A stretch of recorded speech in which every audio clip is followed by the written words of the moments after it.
Baik, Assalamualaikum warahmatullahi wabarakatuh. Perkenalkan kami dari kelompok Livingo dengan ekonomi digital ekosistem dari Property Tech. Berikut laporan proyek bisnis Livingo. Berikut terdapat anggota kelompok, terdapat Aulia, Atif, saya sendiri Abiyu, Rizky, dan Sultan Afif. Berikut merupakan konten yang bakal dibahas oleh kami dari keseluruhan proyek akhir. Yang pertama, terdapat properti teknologi ekosistem itu sendiri. Bisa dilihat terdapat banyak sekali startup, bisnis, atau perusahaan yang bergerak di bidang properti teknologi.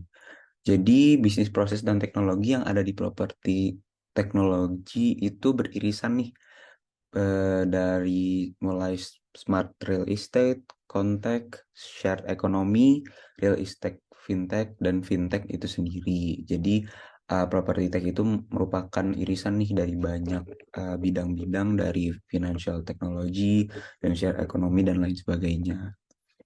Kemudian nih terdapat iBuyers dan alternatif real estate financing. Jadi iBuyer itu mengacu pada perusahaan yang dapat membuat penawaran online yang terjadi pada e-commerce pada masa-masa akhir-akhir ini, dan ini juga dapat membuat investor tumbuh untuk meningkatkan transaksi mereka.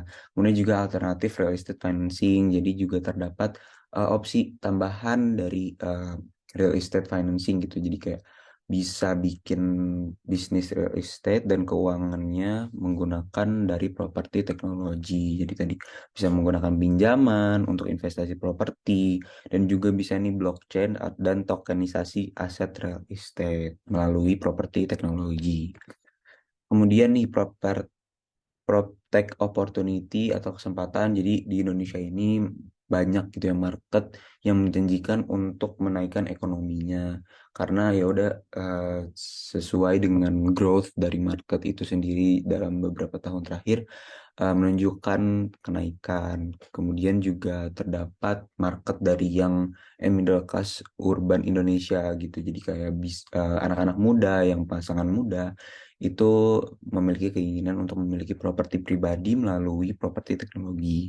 Kemudian juga di Indonesia masih PropTech yang startup itu terkenal ya, dan udah awam dan sangat familiar terhadap generasi-generasi sekarang. Kemudian ini terdapat contoh perusahaan-perusahaan startup PropTech di Indonesia, itu ada Pinhome, Travelio, Mamikos, 99.co, Rumah.com, Rukita. Baik, sekian. Dan selanjutnya kami akan membahas mengenai bisnis model, namun sebelumnya perkenalkan bisnis kami yang bernama Livingo. Jadi Livingo merupakan penyedia hunian komunal dan juga rumah di daerah populer yang nyaman serta mudah diakses, serta didukung fasilitas virtual visit menggunakan teknologi virtual reality. Nah, untuk customer sendiri, kami menyasar dua segmen customer. Yang pertama, kami menyasar pelajar atau mahasiswa. Yang kedua, juga ada pegawai kantoran. Lalu untuk value proposition sendiri atau nilai-nilai yang akan kami tawarkan adalah yang pertama, kami menyediakan fitur virtual visit menggunakan teknologi virtual reality dan kamera 360. Kemudian yang kedua, kami menyediakan hunian komunal dan juga rumah di kota-kota besar dan pusat aktivitas masyarakat. Lalu untuk customer relationship sendiri atau bagaimana kami membentuk customer agar loyal terhadap bisnis kami adalah yang pertama, kami memberikan potongan harga ketika pelanggan menyewa sebelum pergantian semester. Lalu kami juga memberikan potongan harga untuk pelanggan-pelanggan khusus seperti kerabat dari pelanggan sebelumnya. Lalu kami juga terbuka terhadap kritik serta saran dari pelanggan kami. Lalu untuk cost structure dan juga revenue stream, untuk cost sendiri dana kami mungkin akan dikeluarkan untuk tiga hal berikut, yaitu yang pertama ada operational expenditure, kemudian ada pemeliharaan dan juga perbaikan sistem, serta marketing dan juga iklan. Lalu untuk revenue sendiri, kami menargetkan dua saluran penerimaan, yaitu komisi penyewaan atau penjualan, dan juga komisi dari periklanan. Baik, selanjutnya saya Muhammad Latif akan menjelaskan terkait OAP atau Opportunity Analysis. Pada bagian ini, saya akan menjelaskan tiga subtopik besar, yaitu yang pertama dimulai dari konsep, yang kedua itu mengenali peluang pasar atau Opportunity Recognition Market, dan yang ketiga itu merebut peluang implementasi. Baik, selanjutnya saya akan membahas mengenai konsep, tapi sebelum itu saya akan membahas terlebih dahulu apa itu opportunity analysis. Opportunity analysis adalah sebuah proses yang dilakukan untuk mengevaluasi potensi suatu peluang bisnis atau investasi dengan tujuan untuk menentukan apakah peluang tersebut layak diikuti atau tidak. Pada umumnya, hasil analisis peluang ini dapat dijadikan sebagai dasar untuk membuat keputusan yang tepat bagi perusahaan. Perusahaan Livinggo itu sendiri melakukan opportunity analysis dari beberapa aspek. Yang pertama ada properti dan VR. Eh, yang dimana yang pertama itu didukung dengan adanya data dari Badan Pusat Statistik Indonesia yang menyebutkan pada tahun 2018 banyak 48,91% penduduk Jakarta tidak memiliki properti rumah, dan juga ditambah dengan adanya data penyewaan rumah dan juga penyewaan hunian komunal yang semakin berkembang di Indonesia. Selanjutnya VR telah banyak digunakan dalam fitur virtual tour oleh beberapa bisnis yang berkembang dari strategi marketing yang populer. Terus juga ada lebih dari 5 juta kunjungan virtual tour setiap harinya di dunia, yang dimana dengan adanya fakta-fakta tersebut, kami menemukan peluang untuk melibatkan teknologi VR untuk menyelesaikan jual beli atau sewa properti yang dalam hal ini adalah rumah hunian komunal. Selanjutnya bagian opportunity recognition market, yang dimana dalam melakukan analisis peluang pada subtopik ini, perusahaan Livinggo akan mempertimbangkan beberapa faktor. Pertama itu ada tren, yang kedua itu ada pelanggan, yang ketiga itu ada kompetitor. Mungkin saya akan membahas pada bagian yang pertama dulu, faktor yang pertama yaitu tren, yang dimana perkembangan teknologi sangat besar dampaknya untuk proses bisnis, termasuk bisnis properti yang diterapkan oleh Livinggo ini. Yang dimana penerapan teknologi properti atau PropTech ini mulai diterapkan dalam industri ini untuk berbagai aktivitas seperti branding, pemasaran, pembelian, penjualan, penyewaan, dan lain-lain. Hal ini ditujuankan untuk agar dapat dipantau dan dikelola dengan lebih mudah.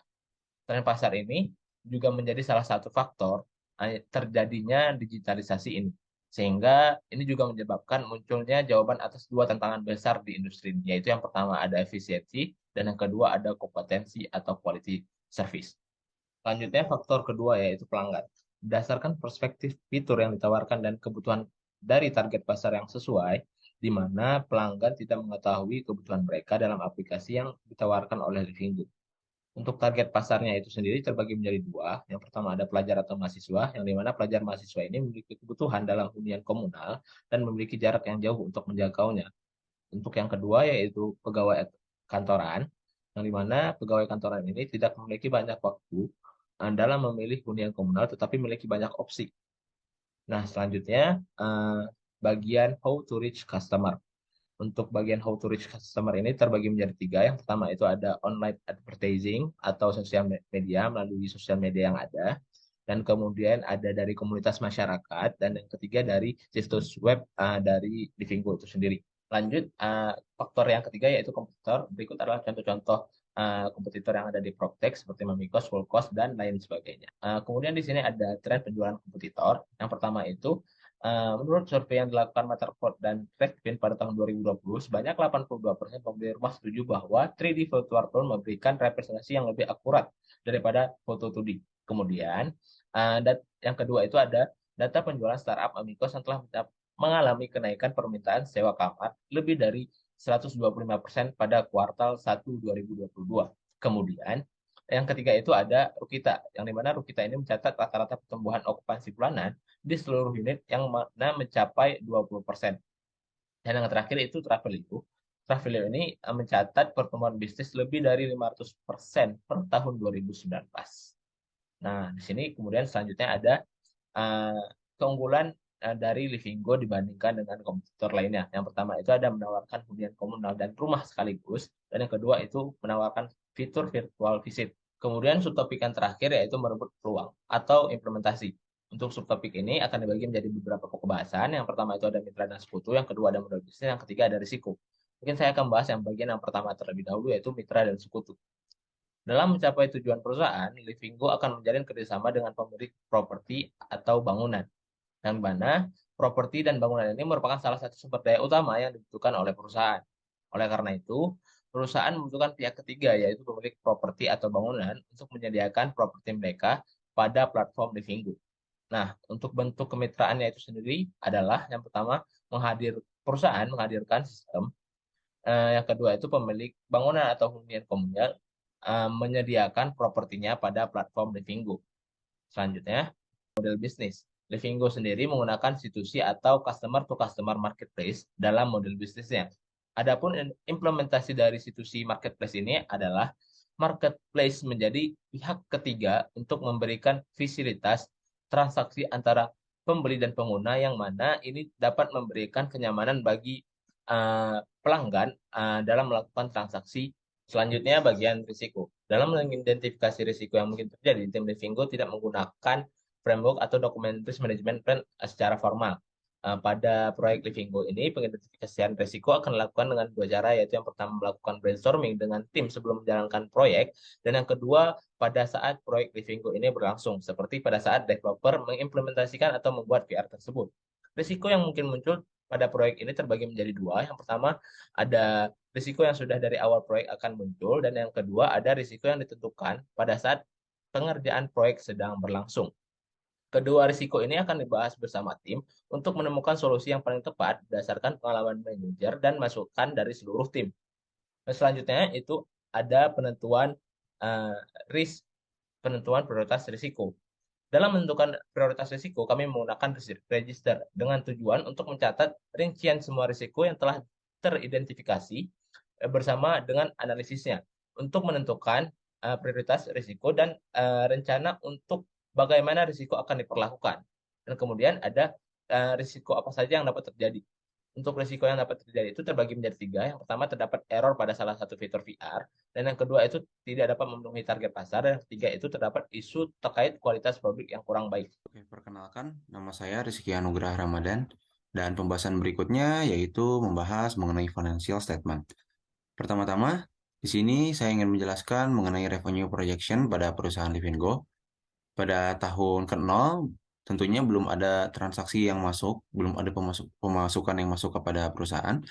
Di tahun yang pertama, di Komisi Penjualan dan Penyewaan Properti, kami memiliki total dan mengasumsikan bahwa terdapat pemasukan sebanyak 15 juta, pada tahun kedua 45 juta, tahun ketiga 180 juta.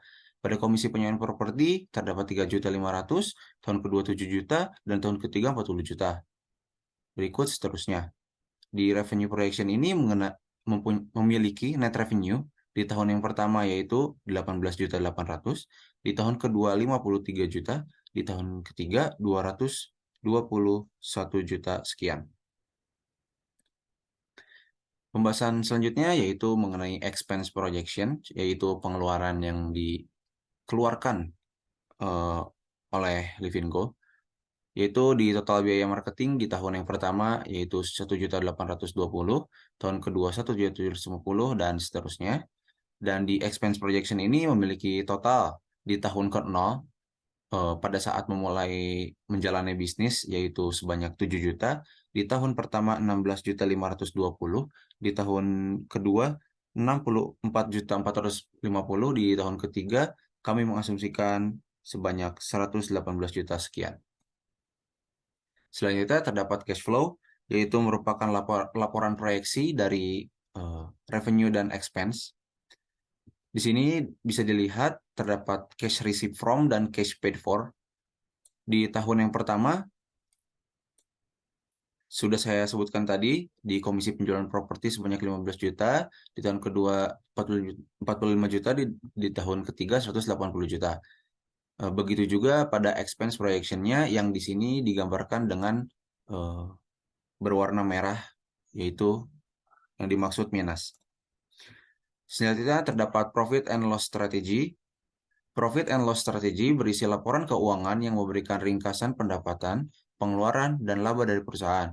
Di awal tahun Livinggo berdiri, Livinggo mengalami kerugian karena pengeluaran yang dikeluarkan perusahaan tidak sebanding dengan pendapatnya. Untuk mengatasi hal tersebut, terdapat beberapa aspek yang dapat dilakukan untuk mengurangi loss. Yang pertama, mengajukan pinjaman ke bank. Yang kedua, mencari investor baru. Yang ketiga, meningkatkan pemasaran. Yang keempat, mengatur ulang cash flow yang ada. Pembahasan terakhir mengenai balance sheet, yaitu elaborasi dari revenue dan expense tentunya. Di sini dibagi menjadi tiga, yaitu ada aset, liabilities, dan equity. Di sini di tahun 2022 kami mengasumsikan bahwa cash yang masuk sebanyak 50 juta, supplies-nya 50 juta, 5 juta, dan akun receivable-nya belum ada. Begitupun seterusnya.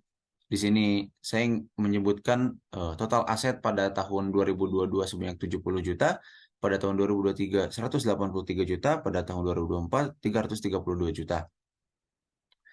Pada liabilities-nya di tahun 2022 memiliki total 8 juta 900, tahun 2023 18 juta 810, dan di tahun 2024 32 juta 240.